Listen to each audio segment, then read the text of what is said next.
Hello. JEE advance 2011 में surface chemistry से related एक क्वेश्चन आया था और बहुत अच्छा क्वेश्चन है ये। अब पूछा गया था कि the correct statement pertaining to the absorption of gas on the solid surface. Pertaining का मतलब रिलेटेड, ठीक है, रिलेटेड होता है। तो मतलब उसे क्या कौन कौन से स्टेटमेंट सही हैं इससे रिलेटेड एड्जॉर्प्शन से। तो यहाँ पर देखा गया था कि पहला ऑप्शन ये दिया हुआ था, ए ऑप्शन, कि adsorption is always exothermic. B जो दिया हुआ था, फिजिक्स ऑप्शन में ट्रांसफॉर्म इनटू केमिकल एड्जॉर्प्शन या केमिसॉर्प्शन एट हाई टेम्परेचर, ठीक है। सी ऑप्शन में ये दिया हुआ था कि physisorption increases with increasing temperature but chemisorption decreases with increasing the temperature, ठीक है। और डी ऑप्शन ये दिया हुआ था कि chemisorption is more exothermic than physisorption and however it is very slow due to higher activation energy, ठीक है। चलिए इसे हम समझने की कोशिश करते हैं कि कौन कौन से ऑप्शन इसमें करेक्ट होंगे। चलिए, फिजिकल एड्जॉर्प्शन में क्या होता है कि ये जो हमारा एड्जॉर्बेंट है यानी कि सरफेस है और ये एड्जॉर्बेंट गैसियस मॉलिक्यूल्स है। यहाँ पर क्या होता है कि इनके सरफेस में अनरेसिडुअल बैलेंस की वजह से क्या होता है कि during adsorption there is decrease in residual forces of the surface. जो रेसिडुअल फोर्सेस हैं वो सरफेस के क्या हो जाते हैं, डिक्रीज होते हैं एड्जॉर्प्शन के थ्रू। तो there is decrease in surface energy, क्योंकि वहां पे क्या है कि जो सरफेस एनर्जी डिक्रीज होगी एड्जॉर्प्शन के बाद वो कैसे मतलब वो actually appear as a heat. तो जो सरफेस एनर्जी है ना वो हीट के फॉर्म में रिलीज होती है। इसलिए क्या बोल देते हैं कि that's why adsorption is always exothermic, यानी कि यहाँ पर जो डेल्टा एच होगा वो ऑलवेज निगेटिव होगा। ऑलवेज क्या हो जाएगा, एड्जॉर्प्शन फिनोमेना क्या हो जाएगा, ऑलवेज एक्सोथर्मिक, ठीक है। चलिए अब दूसरी बात कर लेते हैं कि यहाँ पर जो एड्जॉर्प्शन को हम थोड़ा समझने की कोशिश करते हैं कि जो amount of gas adsorb versus temperature के बीच में जो रिलेशन होता है वो क्या होना चाहिए।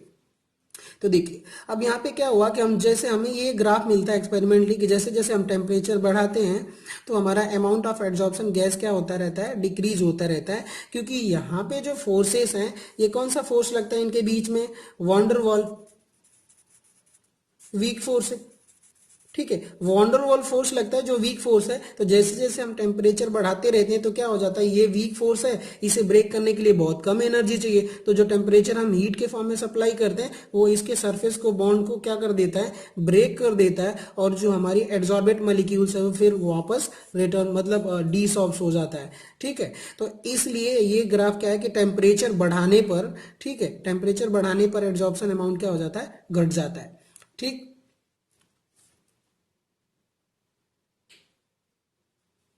और यहाँ पर एक चीज बहुत और इम्पॉर्टेंट है कि जैसे जैसे हम क्या करते हैं कि अगर हम देखते हैं, ठीक है, कि जो अमाउंट ऑफ गैस एड्जॉर्ब है, ठीक है, अमाउंट ऑफ गैस जो एड्जॉर्ब की बात करते हैं, तो जो गैस अमाउंट ऑफ एड्जॉर्प्शन और टेम्परेचर जो है, अगर मान लेते हैं कि एक टेम्परेचर क्या होता है कि जैसे कि सरफेस पे एड्जॉर्प्शन हुआ और टेम्परेचर अगर हम बढ़ाते जाएं, ठीक है, तो जैसे कि टेम्परेचर बढ़ाएंगे तो केमिकल एड्जॉर्प्शन क्या होता है, इनिशियली बहुत जीरो होता है अमाउंट ऑफ, क्योंकि जो केमिकल एड्जॉर्प्शन में बहुत ज़्यादा एनर्जी चाहिए होती है, एक्टिवेशन एनर्जी बहुत ज़्यादा चाहिए होती है, ठीक है। तो इसलिए जब हम टेम्परेचर बढ़ाते हैं तो ये क्या हो जाता है, ऐसे परफॉर्म करता है। टेम्परेचर बढ़ाने के साथ साथ जो हमारा केमिकल एड्जॉर्प्शन है वो बढ़ता जाता है, फिर एक टेम्परेचर के बाद क्या हो जाता है, घटने लगता है।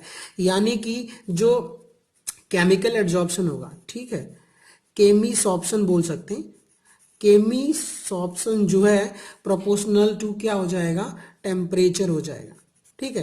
ये टेम्परेचर बढ़ाने से क्या हो जाएगा, केमिसॉर्प्शन बढ़ेगा, ठीक है। और यहाँ पर जो है क्या हो गया, फिजिसॉर्प्शन जो है यूनिवर्सली प्रोपोर्शनल टू टेम्परेचर हो जाता है, ठीक है। चलिए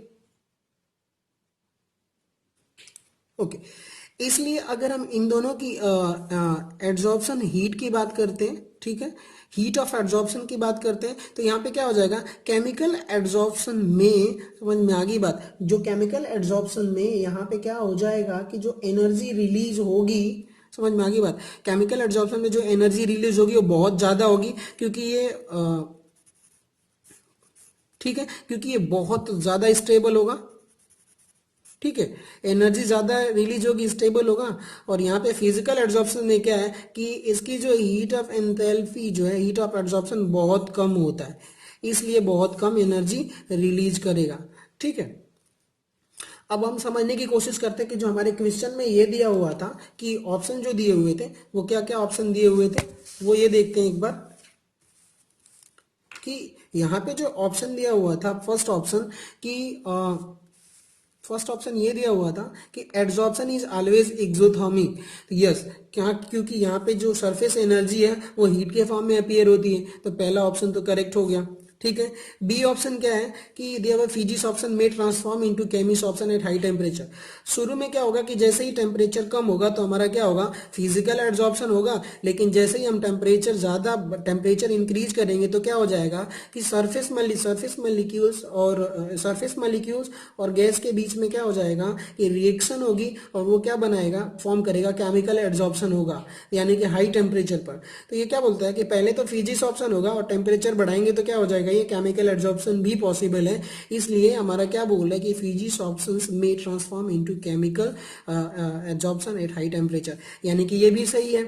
ठीक है, अब दूसरा क्या पूछा हुआ है कि physics option increase with increasing the temperature, यानी कि हमने अभी देखा कि ये जो फिजिकल एड्जॉर्प्शन था टेम्परेचर के साथ साथ क्या हो रहा है, घट रहा है, लेकिन इसमें क्या हुआ कि physics option increase with increasing temperature, यानी कि ये वाला ऑप्शन क्या हो गया, सी वाला ऑप्शन गलत हो गया। ठीक है, अब हमारा डी ऑप्शन में देख लेते हैं कि डी ऑप्शन में क्या पूछा गया है कि chemisorption is more exothermic than physical adsorption, however it is very slow due to the energy of activation, यानी कि अगर हमें केमिकल एड्जॉर्प्शन करवाना है तो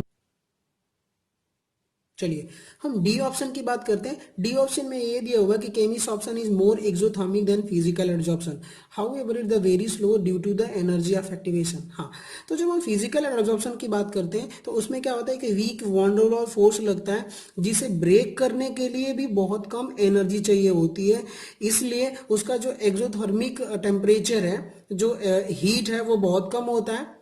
वीक वंडरवॉल फोर्स में जो डेल्टा एच है वो बहुत कम होता है, लेकिन जो केमिकल एड्जॉर्प्शन है, ये केमिकल एड्जॉर्प्शन है, इसमें जो एनर्जी होती है बहुत ज्यादा होती है, क्योंकि जो एक्टिवेशन एनर्जी चाहिए वो बहुत ज्यादा चाहिए।